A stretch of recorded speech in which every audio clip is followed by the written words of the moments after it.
single leg strength. This is a big barrier for people who tend to be more sedentary, especially the bigger body, more sedentary person. And that is, kneeling and then also lunges or,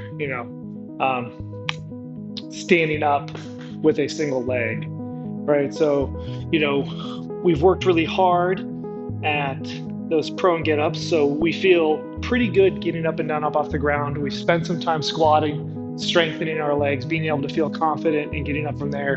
And now comes, kneeling and single leg efforts. And again, now we can start to, now that we have that solid foundation, we have a little bit more confidence in getting up off the ground, we can start to think, doing a little bit more work, right?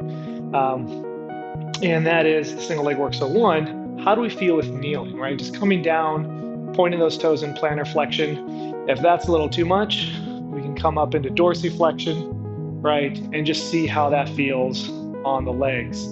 And if that's too much, right, how does just kind of coming in and out, right? Let's stay with that tall kneel to that mid or low kneel position, right? And so just working through there, right? Are we keeping that rib cage nice and anchored, getting that transverse abdominis to fire a little bit more effectively?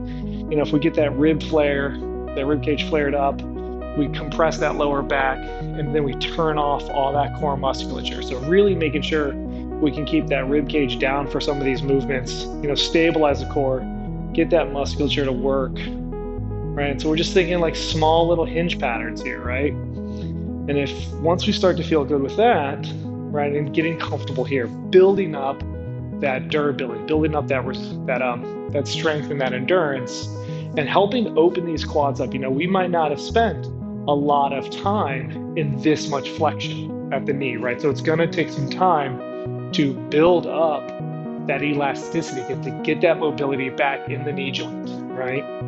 So once we feel good there, we can think about bringing another knee forward, right? And again, let's progress this, right?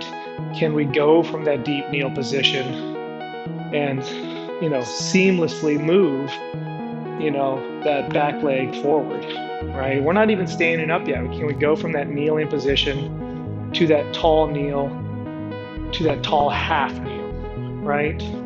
And being able to work through there. And once we're comfortable and feeling good with that one, then we can start talking about getting up, right? So now we're in that tall half kneel position. Maybe I need to put a hand on the ground.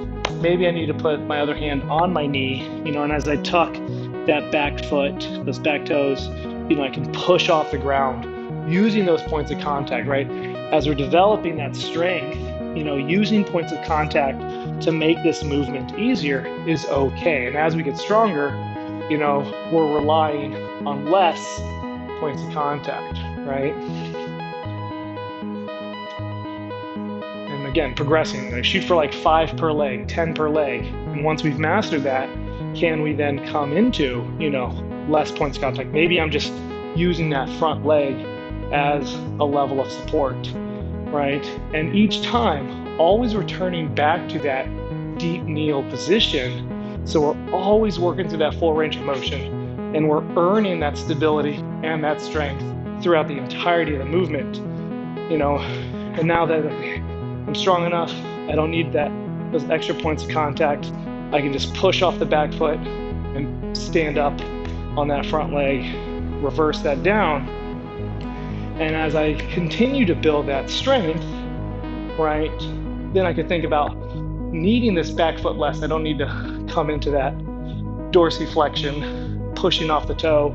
I can really think about just kind of standing up and really using this leg a little bit less, right? And this is going to be really important as we transition to more dynamic movements. So building up that single leg strength is really important because physics is physics, right?